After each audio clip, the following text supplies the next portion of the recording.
This was in 1986, in April, that this event happened to me. At that time, I was about 3 years into my recovery.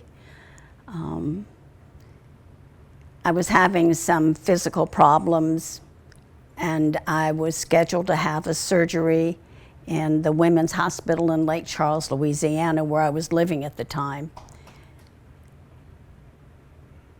And I went in for this procedure, and sometime during the procedure, I had this experience happen to me. I never saw like any bright lights. I did not walk down some lighted hallway. I just came to conscious in my mind in this big room. And this room was circular. And all around the walls of this circle were these, you could tell they were people. They were images, but I could not make out anyone's faces. They were just images. The only exceptions were, and it was right on my left side, there was my maternal grandmother, and I could see her face and make out that that was her. And standing beside her was my children's father. And I remember a thought I had, I wonder what he's doing here in my whatever this is, you know. And, but that left me really quickly. I just like, yeah, of course he's here. Yeah, it was more hazy. It wasn't outside of this circle, because everybody in the circle besides my grandmother and my children's father and my dad in the middle, everybody was, you could tell they were images of people, but they were just kind of, I can't think what the word is that I want. Ethereal? Ghost-like? Yeah, maybe something like that, but maybe a little more substance than what you might think with a ghost. They were just there. They just weren't prominently displayed. Yeah. The focus of this room, this round room, there was this little platform. It was like, you know, maybe a few inches high. And in the middle of this platform was this big wooden chair with arms. And in this chair was my dad, who had passed away the Christmas before this. So that would have been Christmas time, 1985. And I remember that I felt so excited to see him. And I walked over and I sat down on this, whatever this little platform was. And he was sitting in this chair, and I remember I laid my head down in his lap. And I just had just the greatest sense of peace that I've ever experienced in my life. And there was color. The only color I could see was this old plaid flannel shirt that he had on. There was reds and blues and whites. Now, it was one of those things like whoever does your laundry wants to throw it away, but you insist that they have to keep washing it so you can wear it. And this was kind of how that shirt was. And then there was the smell. There was the smell of like Old Spice. And I just remember I laid my head in his lap and I just said, Daddy, you know, I'm so happy to see you and I'm so happy to be here. And he said, I'm happy to see you too, honey. And he patted me on the head. He said, but you have to know that this is not your time and you can't stay. You have to go back. And I said, I remember that I said something like, oh, but I'd rather stay here. I says, because this is so wonderful. And he said, no, it's just not your time. And I don't remember leaving the room.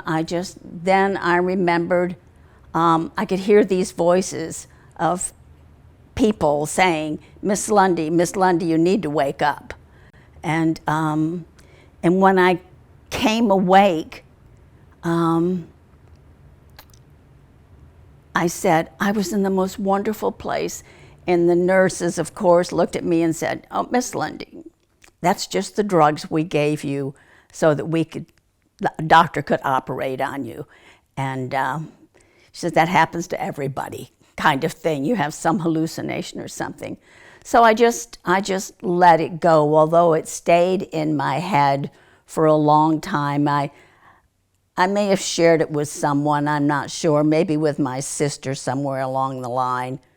But I never actually ever heard of NDEs. I had no knowledge of that until somewhere along that line, pre-pandemic, I met my friend Rob. Rob said something about NDEs. I don't know if it was the time right after your son had passed.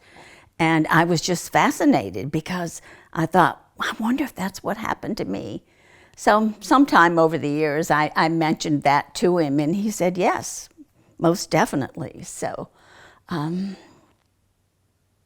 that's my experience. It gives me a sense of, I think that when I really accepted and had some base understanding of what that was about, that it really increased my faith, because I got into recovery with a belief that there was a God, but I had no concept of how I could have any kind of a relationship with a God. And I was always fearful of that someday I was going to die and that was it. There was never, ever, ever going to be anything else. But that experience really kind of gave me the aha.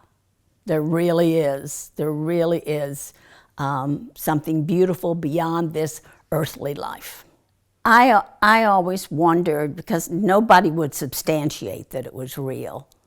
And so I would sometimes say, oh, well, it was just a reaction to drugs. It was just a hallucination. It wasn't real.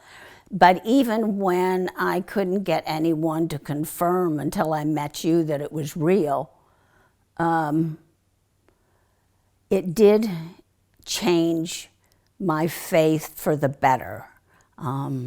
I started just feeling less fearful, and it also helped my relationship with the God of my understanding, because for whatever reason I was given that special message. I do not know. But I am very grateful for that. And yes, it has I think it has changed me greatly over the years. It's been a slow going with that, because I didn't know you and I didn't know anybody who had ever had these experiences that I could go, wow, maybe that's what happened to me, so I could get some validation from someone that I had never found anyone till you, so.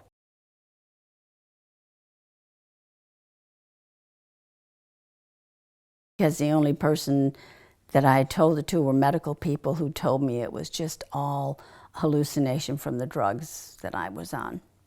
The only one I had, and I think that when I shared it with my sister, Patty, and Patty is more open to things like that. And she didn't say she disbelieved me. She just said, oh, that's so wonderful, because then she would tell me about some of her experiences. But hers were more along the line of reincarnation, she kept having these dreams, these visions of a previous life she had. I've never had that nothing I remember like that. So she was more open to being accepting of that and not making it sound like I was a little on the nut side, or that I just needed to accept it was the drugs they had me on. I never really brought it up with very many people. I can't remember who else I would have shared it with. I think I may have shared it with Bob, my current husband, before I met you. And he told me about what happened to him, his incident in the operating room. So he had, I think he was up in Kentucky, and he had a bad motorcycle accident. And he was in the operating room, and they were removing his spleen. And he said he could see himself. He was above the operating table, and he could see what was going on with himself. Yeah. He said something about he thought he could hear them saying, I think we're going to lose him, you know, because wherever his body, wherever he was at that time, maybe his vital signs were lessening. Then he remembered, then they were waking him up, so it wasn't his time either, yeah. But yeah, that was his experience as best I can remember. So I did share it with Bob. You know, we had that conversation between the two of us. So it was a little something we had in common, you know, that we could kind of share, yeah.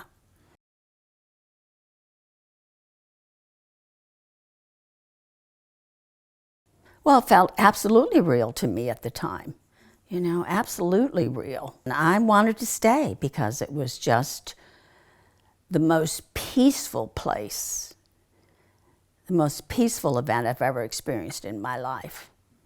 There was no doubt, there was no fear, there was no sadness, there was just nothing. It was joy, but it was kind of beyond joy. It was just peace. I guess how I would think ultimate peace will be again someday, you know, that I got to feel that. And I think that feeling probably is what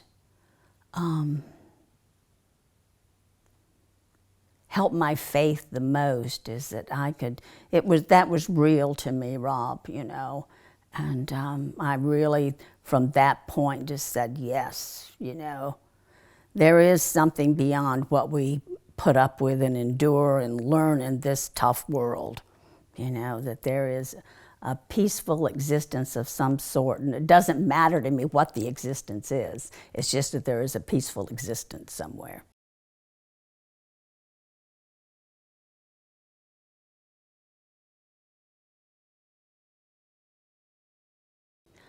I had an experience in early November of 2021 regarding my grandson. Thomas was 20 years old when he died of an overdose of fentanyl. And of course, everyone is totally grief-stricken with the idea of this young life. And up until that time, he had been in like 3 treatment centers at his young age. And Thomas was just the dearest, sweetest kid. Older people loved him. People would say he's like he has an old soul. Yeah, which I always thought kind of interesting, because he would have deep conversation. He couldn't find his way with people his own age, but he would have these deep conversation with, like, the neighbors.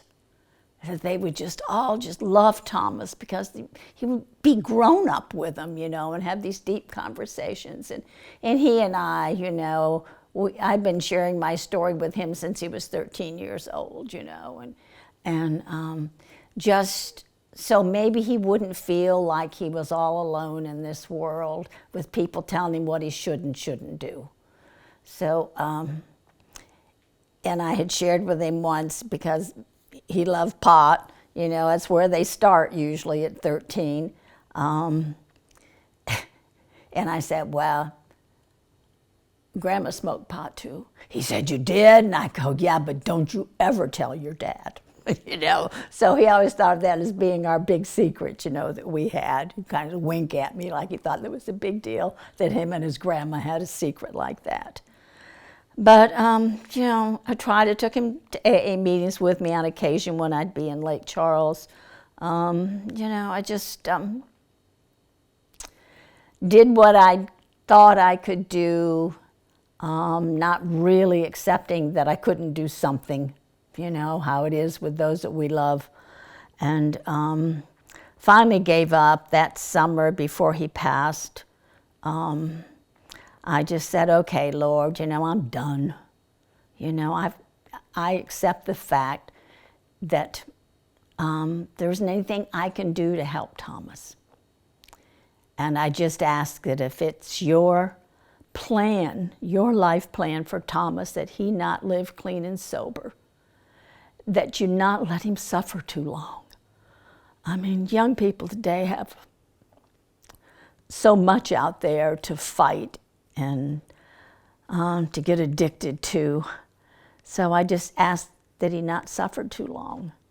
And I don't know that that was my prayer. It just was my thought. I'm not so, what's the word I want? I don't think that I'm so powerful that God would grant me that wish. But, you know, he only lived about 5 months more. And so after he visited me, about 10 days after he passed, you know, I could feel a different kind of gratitude. And this was at night. I was sleeping and I woke up and I was just so overwhelmed with that. I really did feel that beyond a dream that Thomas had visited me.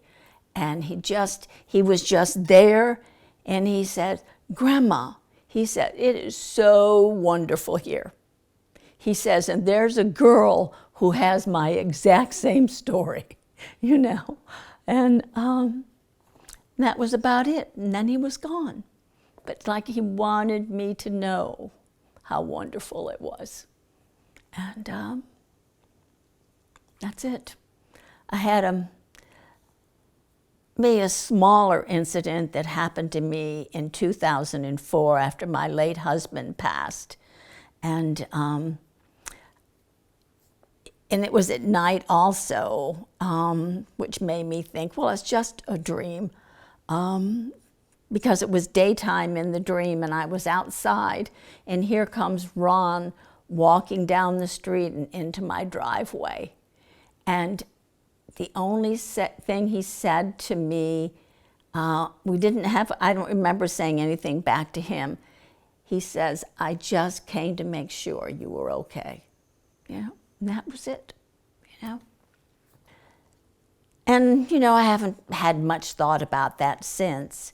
With Thomas, I've had more thinking about Thomas and the experience I had in my years with him and his visitation to me. You know, instead of thinking, why did this have to happen to him? I actually could, and I never voiced this to my family because I'm not quite sure how my son would take this, is that I think they may feel this way and they may talk about it. But we talk about Thomas a lot, which is very, very healthy, I think, and all the fun things, you know, we talk about that. But I had this sense of gratitude that he did not have to suffer anymore. And beyond that, I had this sense of gratitude that his father and his mother and his little sister no longer had to live a life that was controlled by Thomas's addiction. And I got very grateful for that, because the morning after Thomas died, and I'm sitting out on my son's back porch, and we're drinking our coffee, watching the sun come up. And I said to him, I said, "Honey, did you get any sleep last night at all?" He says, "Mom, it's the strangest thing." He said, "I slept better than I have slept in years. And I realized this morning when I woke up rested instead of exhausted that I had not slept with my hand on my phone all night waiting for the next Thomas trauma and trying to keep the phone from waking Lillian up." And he said, and I realized I had not done that. He says, and he said, "You know, today is Thomas's first day of sobriety in heaven." And I said, "Yeah, honey, that's so true, you know." And so to honor that, my friend Florence and her husband made me a little wooden box, and they put Thomas's name on it. And they put his sobriety date, October 25th of 2021. He died the day before that. And I have collected chips for him. I collected a Desire chip and all the little monthly chips. And I just say, this is for my grandson who's sober in heaven. And I do his yearly chips too, so. And I figure that's kind of a gift, not just to myself, but maybe to his dad. Yeah. So that helped my faith. It really did. That helped my faith. When I could really know that this young man, you know, that he really, really knew he was okay. I mean, my children's father, my grandmother, and my father were older. You know, the fact that they were no longer here and that they were in this place was not strange to me to say, because it's it's normal because of their age. Where Thomas was a young man, he was 20 years old, so it was not normal. But I got that peace with that also. And it just really helped my faith more.